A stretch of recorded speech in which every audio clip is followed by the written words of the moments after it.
นี่ของแม่ นี่ from the horse poo yeah จับอย่างเดียวไม่ได้ดมด้วย no ดมไหม no smell no smell nothing sir you can taste ไม่ you can check it smell not taste smell sorry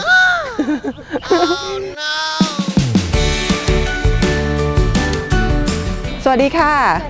ยินดีต้อนรับทุกคนนะคะเข้าสู่ช่อง Ink Family นะคะวันนี้เราพาน้องนะคะมาทำกิจกรรมค่ะที่ Elephant Poo Poo Paper Park นะคะที่จังหวัดเชียงใหม่นะคะด้านในก็จะเป็นทำกิจกรรมทำกระดาษนะคะจากอึช้าง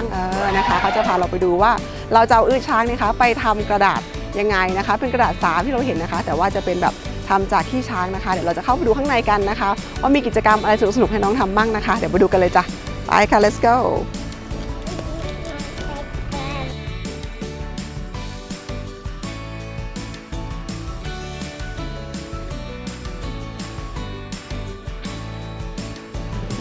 นะคะสุขสันต์วันแม่ค่ะ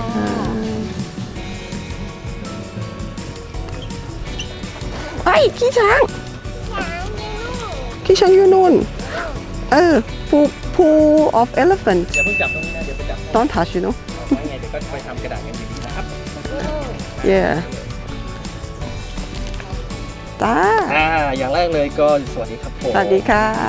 แล้วเป็นปูปูเปเปอร์ปากนะครับก็ตามชื่อเลยนะปูปูเปเปอร์กระดาษขี้ช้าง ผู้you know ผู้ นะยูโนนะปูปูนะก็ถามกันก่อนเลยเนี่ยเคยทำกระดาษมาก่อนหรือเปล่าครับผม ไม่เคยจ้ะไม่เคย กระดาษอาจจะไกลตัวไปนิดนึงเคยเห็นช้างไหมล่ะ อ๋อเคยเห็นใช่ไหม เคยเห็นใช่ไหม ค่ะ This is an elephant elephant ไม่เคยหรอ เราเคยเห็นช้างไหมครับ เคยนะเคยเห็นช้างไหม ไม่เคยนะ ไม่เคยนะขนาดไปสวนสัตว์ยังหาดูยากเลยนะครับเนาะ ค่ะ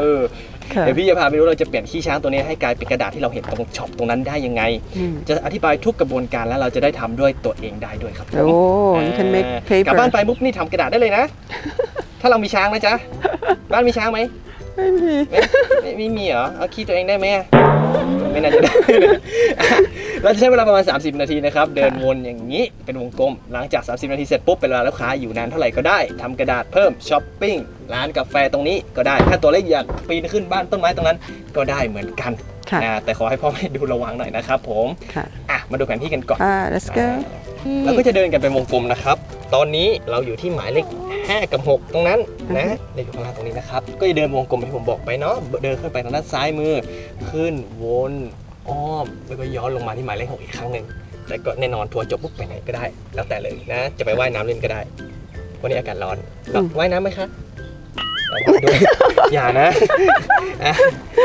let's go let's go ตรงนี้เลยครับเขามีขนส่งฟู้ดแพนด้าใช่ไหมแต่ตอนนี้พี่มีเหมือนกันส่งถึงบ้านเลย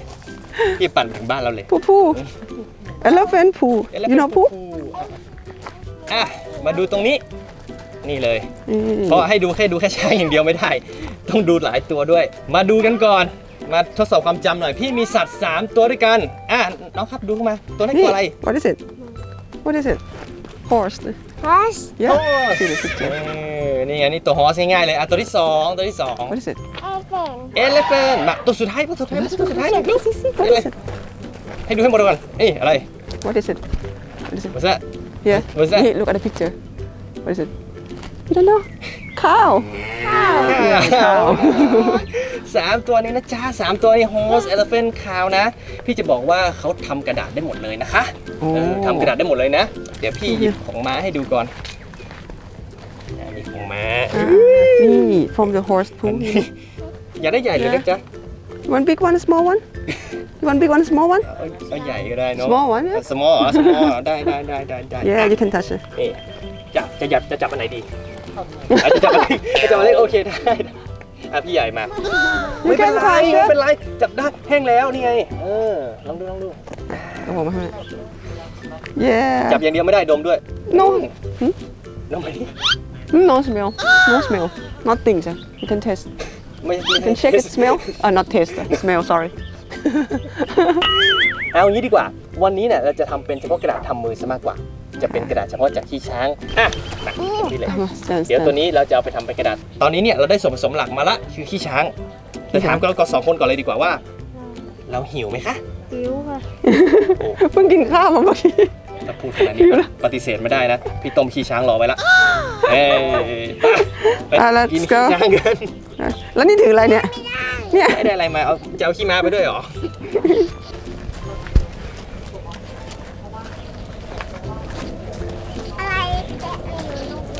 นี่มาเร็วมาคัมเฮียนี่คุณป้าขาสวัสดีค่ะ กะทิเพื่อความปลอดภัยของเราอยู่ตรงนั้นก่อนเพราะพี่จะอธิบายว่าเนี่ยขั้นตอนของการต้มและล้าง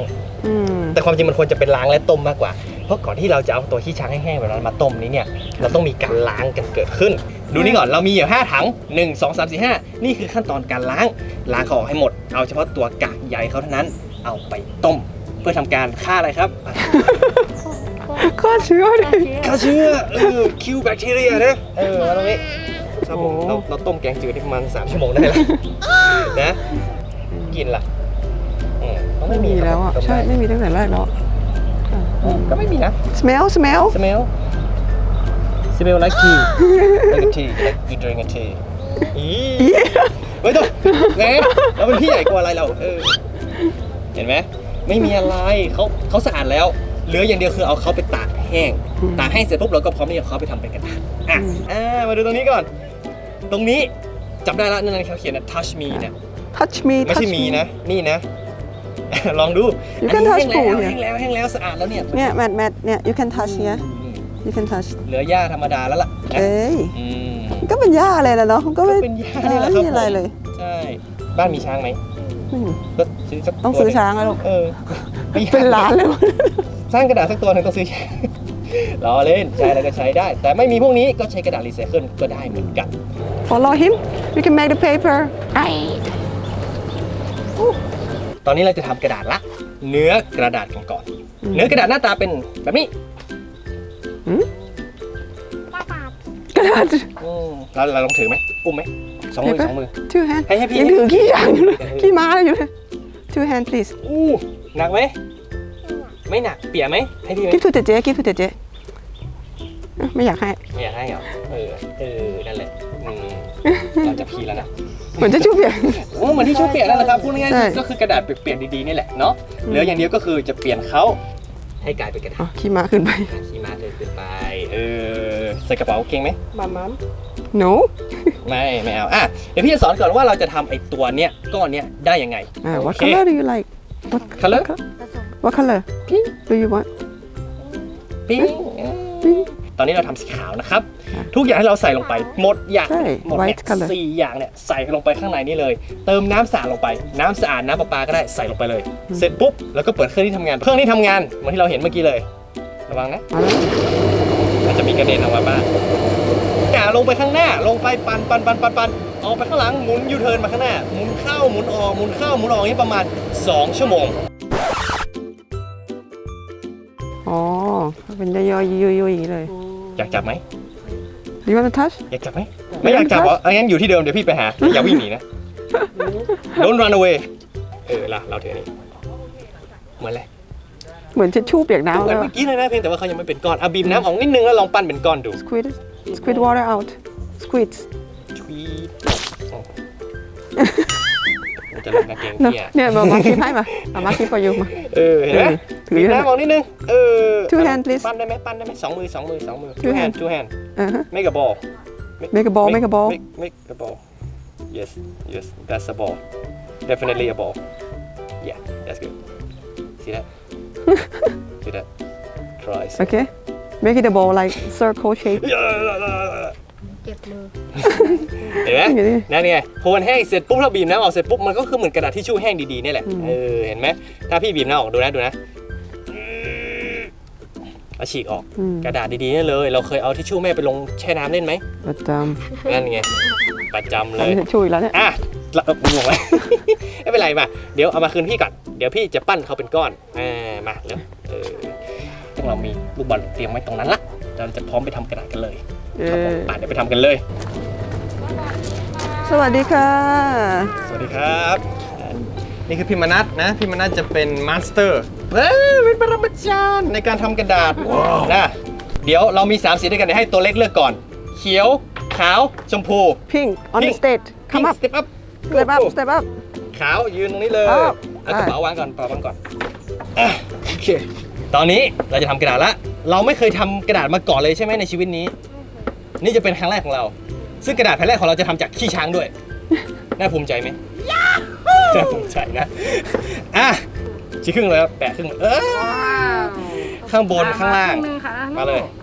มาแบ่งกั มาน เลยครึ่งบนกับครึ่งล่างมาช่วย มาดิ พี่ไม่วันจะ พี่มานะช่วยอ้าว ทำมือ ต้องทำมืออย่างนี้ ไม่เคย ทำ เห็น มือให้เหมือนคือ เล็บเสือ ใช้เฉพาะนิ้วของเรานะ ไม่ใช่ทั้งมือนะเฉพาะนิ้วเราในการขยี้เหมือนเราซักผ้าด้วยมืออยู่บ้านซักผ้าด้วยมือไหม เบาๆนะครับ ไม่ซักเลย ไม่ซักเลย โยนเข้าเครื่องอย่างเดียวนะพูดง่ายๆคือเหมือนตีไข่ก็ได้อะมันตีไข่ให้เขาละลาย จริงๆนะลูกต้องเป็น ใช่ ก้อนๆนะ ต้นใหญ่ ไม่ ต้ เอา นอย่าให้เขาละลายไปข้างนอกนะ กระจายสองมือแล้วสองมือ พูดง่ายๆครับถ้าเขาเอาไปข้างนอกเนี่ยกระดาษบางแน่นอนเพราะจะไม่มีกระดาษอยู่ข้างในนะจ๊ะ นี่แชมพูของเรานี่สงสัยได้แค่ครึ่งแผ่นเองนะไม่ออกไปเยอะเลย ไม่เป็นไรไม่เป็นไร Not to be hard you know please come เยอะ out มากเลย ทำกระดาษเป็นงานที่ต้องใช้สมาธิไม่ต้องรีบนะ แหวกช่องว่างเนี่ย ให้มัน โอ้ยิ่งใหญ่กว่าเดิมเลยนะ เออ ยิ่งใหญ่กว่าเดิม ต้องใหญ่ทั้ง เดี๋ยวคุณป้าเฮลเดี๋ยวคุณป้าเฮล ใส่ที่อื่นบ้าง คุณป้าเฮลเบบี้นะเดี๋ยวคุณป้าเฮลนะดูเริ่มหายแล้วเริ่มหายแล้ว รู้เริ่มมาแล้ว ดูมาก็ดูมาอย่างนี้ เริ่มมาค่ะ โอเค ว้าว มาเดี๋ยวช่วยพี่เขายกกระดาษขึ้นหน่อยดีกว่าจับถาด1 2 3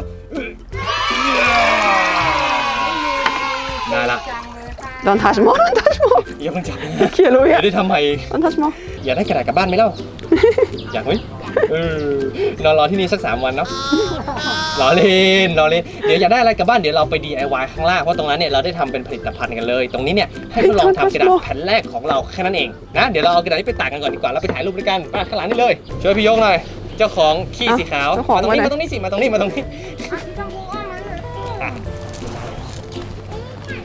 หนักใช่ไหมคะ หนักเลยพิ้ง มาเดี๋ยวพี่เหลือโอเคได้ละ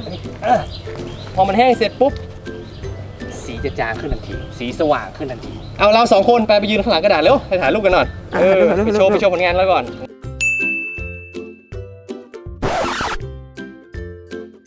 ดูอย่างเดียวไม่ได้มันจับด้วยมารูปดูมารูปไลท์ดูเป็นไง Is it rough or smooth มันเหมือนในเนี่ยไอ้ที่เราไปสมาธิแล้วมันจะมีอะไรเป็นตกแต่ง อ๋อค่ะของตกแต่งเอาไปทำเป็นรูปดอกไม้แต่งบอร์ดอะไรอย่างงี้ พวกนี้คือกระดาษทำมือนั่นแหละครับผมหน้าตาเขาเหมือนกันทั้งประเทศทั้งโลกเลยเรามาเอากระดาษออกหันไปข้างหลังฟังเสียงเขาจะไม่ต่อย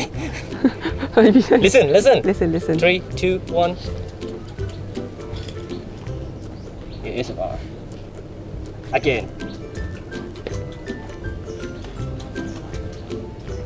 โอเคหันไปข้างหน้าเสร็จปุ๊บเงี้ยมาหนึ่งแกะมาข้างบนเราถือมุมนี้เดี๋ยวให้พี่เราถือมุมนี้แมท touch keep here pull down softly walk back เดินถอยหลังไป walk back slow walk backนั่งกันหมดเลย นั่งกันหมดเลย มันจะยังจะยากเลยถอยเกียร์ถอยไปลูกโอเคได้เวลาแล้วแล้วดมกระดาษเดียว smell เงี้ยว how is it nothing มันก็เป็นกระดาษแล้วนะมันก็ไม่มีกลิ่นอะไรแล้วล่ะในกระดาษตัวนี้ครับเดี๋ยวเราก็จะเปลี่ยนเขาให้เป็นผลิตภัณฑ์ซึ่งก็ขึ้นอยู่กับว่าเราอยากจะทำอะไรถ้าอยากได้กระดาษที่มันเรียบมากๆเนี่ยเขาก็ต้องทำจากเครื่องจักรก็เป็นแมชชีนอย่างเดียวเลยใช่กระดาษแล้วนะเราไปทำอะไรดี What do you want to make with this paper What do you want to make with this paper Make a clothes Can it Making a hat Get it Oh I can eat Get it No Let me show you ป่ะเดี๋ยวไปดูดีกว่าว่าทำอะไรได้บ้างที่ DIY ข้างล่างนะครับฮะ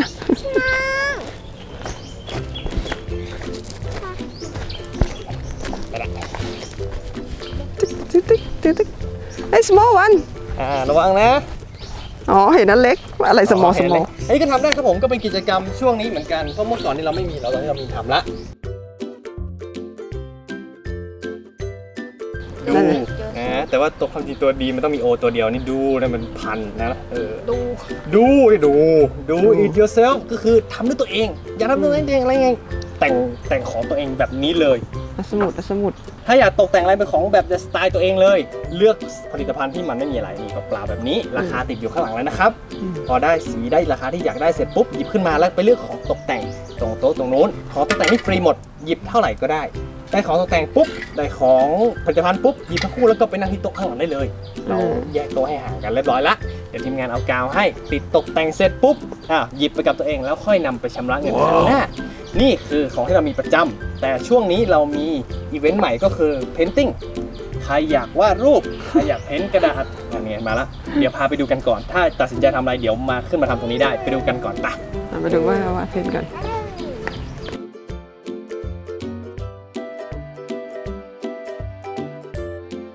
เอาหรือกระดาษสีอื่นแล้วแต่เลยกระดาษขนาดอยู่ที่ A4 คือ1เฟรมตรงนี้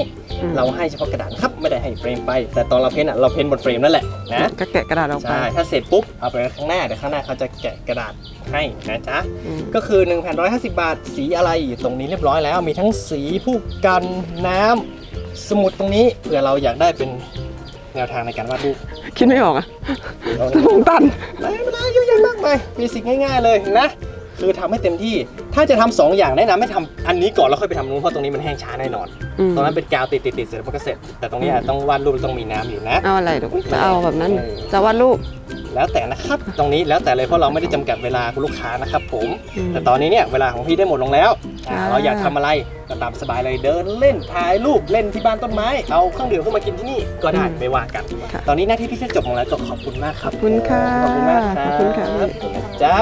เซสวัสดีค่ะขอบคุณค่ะ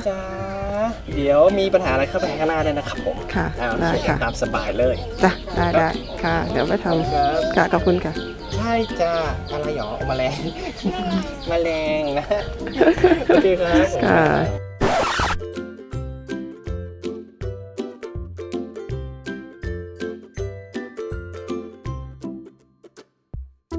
แชมพูกันเดียวก็ได้จ้ะชอบแชมพู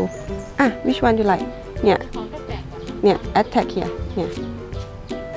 อันนี้ flower stand up you cannot see you should you choose which one you like เนี่ย if you find butterfly is here you see you choose for have a lot heart elephant elephant นี่ this one you want this one which one more for that put on the glue which one do you like tell mom I will keep for you here and here this one which one more elephant No I have it you have small one ไป go sit there she will give you the glue ไป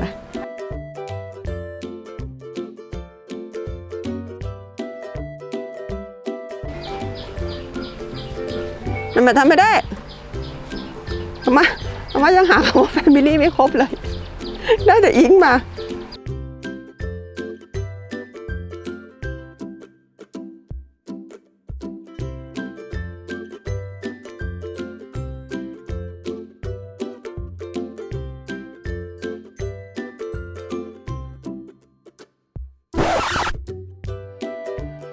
โอเคค่ะทั้งหมดทั้งมวลนะคะที่ Elephant Poo Poo Park ก็ประมาณนี้นะคะสำหรับคนที่สนใจนะคะก็เข้าไปดูในเพจของเขานะคะชื่อว่า Elephant Poo Poo Park อย่างนี้เลยนะคะแล้วก็เข้าไปเซิร์ชนะคะจองมาก่อนได้นะคะแม้ว่ามันโอเคมันมีกิจกรรมนะคะแล้วก็มีคำอธิบายเกี่ยวกับว่าทำขี้ช้างมาเป็นกระดาษยังไงนะคะแล้วก็มีกิจกรรมให้น้องทำนะคะอันนี้น้องทำพัดน้องทำพัดมานะคะแล้วแม่ก็ได้ช้างมา1ตัวนะคะเอาไปตั้งใส่ตู้โชว์ก็น่ารักดีก็เป็นกิจกรรมอะค่ะที่ให้ลูกๆทำในวันหยุดนะคะเป็นศิลปะก็น่ารักดีนี่นะคะมีชื่อช่องตัวเองด้วยนะคะโปรโมทเล็กน้อยจ้ะโอเคค่ะ